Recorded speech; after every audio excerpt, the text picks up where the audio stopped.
All right, good start to the week. I think guys understand the magnitude of this game, understand we made a lot of mistakes last week, a lot of things that we need to improve on. Like I mentioned, going into, you know, an extremely hard place to play against an ultra talented football team. So we got a lot of work ahead of us. It was good. We looked a little in better health out there today. It's good to see Trey out there and Priestcorn out there. So I'm sure Jackson feels good about that. Lane, they've shown three different quarterbacks first 2 weeks. Just in terms of preparing, how do you kind of prepare your defense for who they might see this weekend? Yeah, that's a unique challenge, one that I don't think you ever face normally because usually it's two, not three, and then whether they go back.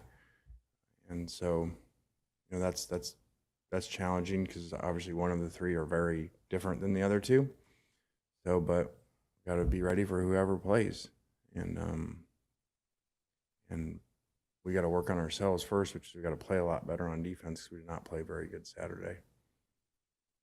A lot's been made of the quarterback situation, but they also have a new offensive coordinator in Tommy Rees. Outside of quarterback, does the offense itself look different than it has in recent years? A little bit. I think that that's a little hard to say just because they're trying to figure out the quarterback, and anytime you're trying to do that and with different quarterbacks, that's a work in progress. So I'm sure they'll work it out. And every previous games don't mean anything year to year, week to week. You see that in college football all the time. So like I say, like in the NFL, teams play each other twice, and the same team doesn't win every time twice. So every week's different, and just because these guys struggled a little bit, down in non-conference type of game they're not used to playing, and some weather issues means nothing about playing SEC, the way that they play in the SEC at home. Lane, obviously, it's been well documented ever since you arrived here, just how appreciative you've been for working underneath Nick Saban and, helping you kind of get to where you are today. Just going into your fourth year, I mean, is that appreciation just grown and grown as time has gotten on? Is it something that you still think about to this day? Yeah, it is. I think that sometimes with time those things happen, that you continue to be appreciative for the opportunity that he gave, but not just that. People give people opportunities all the time, but the things that I learned from him defensively, things I learned from him organizationally, discipline. So I'm extremely grateful to him, and he really helped me at a really challenging time in my life. Like they kind of say sometimes, I guess, you don't really figure out yourself sometimes until you're kind of torn down and have to rebuild yourself. And I'm grateful for him being part of that process. All the former, I guess, Saban assistants, kind of have their own way of approaching this game. What's yours? How do you approach this one when it comes up? I don't think about it that way. I mean, these things always, it seems like whoever leaves him ends up taking some coaches at some point. So there's always kind of intertwined things, and people still communicate within the office and both places. So I don't really overthink that because, I don't make the plays.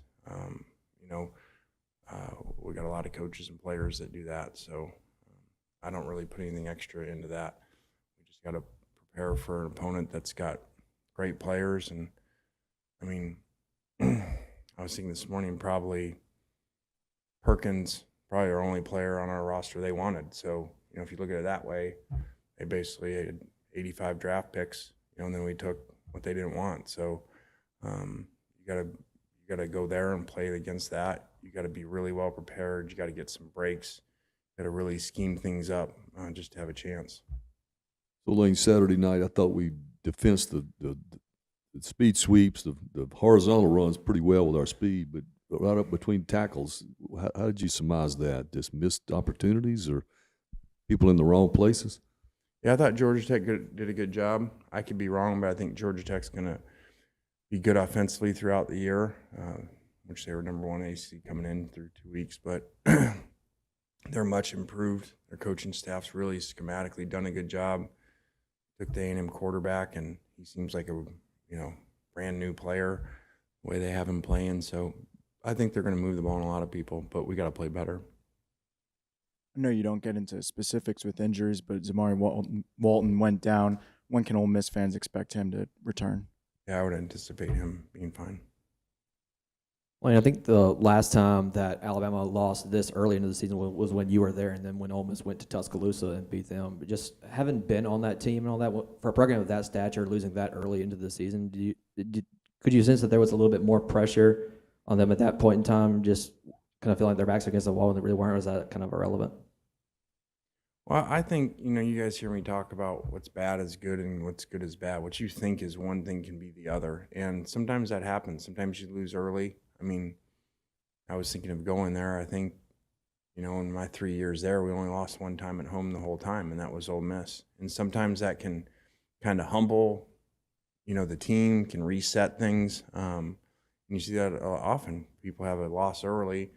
People start discounting them, and all of a sudden, they start playing better and they fix their issues, versus sometimes you don't play well, but you win games and, kind of, push through some things that really are issues that are going to show up later if you don't fix. Lane, Coach Saban's had to go through different coordinators quite a bit often. You've had to do that as well. How difficult is that? It's really challenging. We've had a lot of turnover here of guys,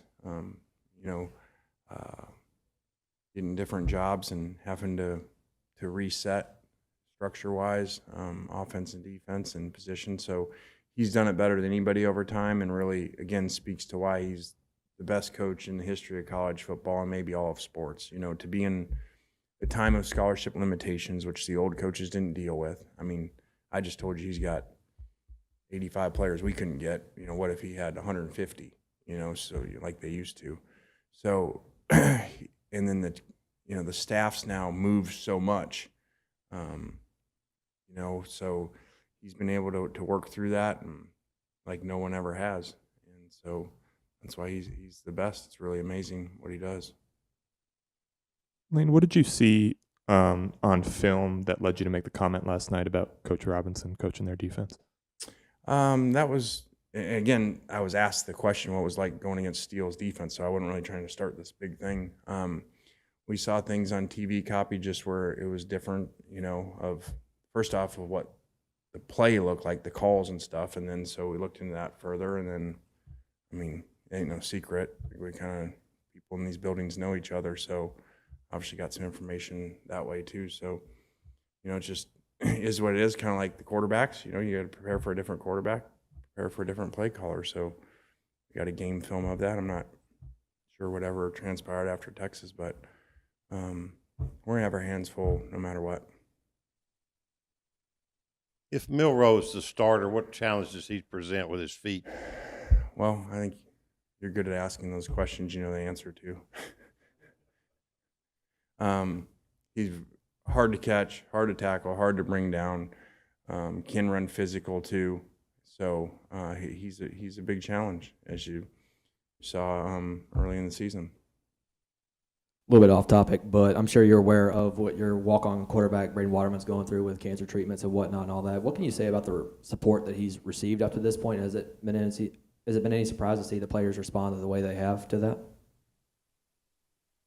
Yeah, there's things like that give you perspective, and all this, you win this game, or all the things that matchups and all the attention on that, which we all get, why football and SEC football is so followed and important. And those things, when they happen, and for, a kid to go through a third time of this at his age, just is unspeakable. And he's such an awesome kid. I mean, his energy, his positivity, he shows back up here after doing chemo, and I mean, he's just so cool.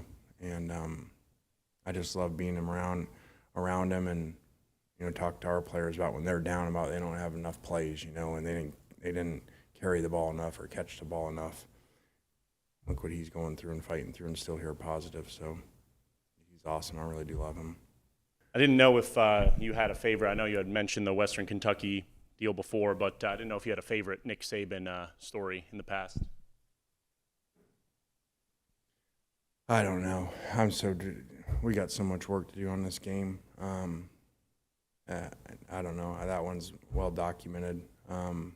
I just really respect him so much, and I think as you continue to mature, grow, and get older, and as a head coach, you realize how much a head coach has to deal with, even though I'd been one before, and all the issues with players and coaches, and then, to be at the top as long as he was and see how consistent he was. And we'd have games, we'd blow people out. And that's him. I mean, Western Kentucky, we're blowing him out, and he's losing his mind on me like, we're losing to Auburn or something. So that's him. And that's why he's so good, because he's so consistent. You guys are playing Alabama last year, you guys had a bit of a skid at the end of the season with getting a lead on some teams and losing the game towards the end, and with Alabama being one of those teams and having to play them this week. Have you brought it up with your team at all about, hey, let's make sure let's finish this game because this is one of those games that y'all weren't able to finish last season? Is that just something that's been brought up in the locker room at all? No, we haven't gotten to that. We're just in day one, and we got a lot of work to do, and maybe later in the week. But I think it's well documented. We had the ball and chance to go in and win the game against them, and didn't finish in the red zone. So, but again, that has nothing to do with this year. And now we got to go to their place, which is always extremely hard for everybody. All right, thanks. Thanks, guys. Appreciate it.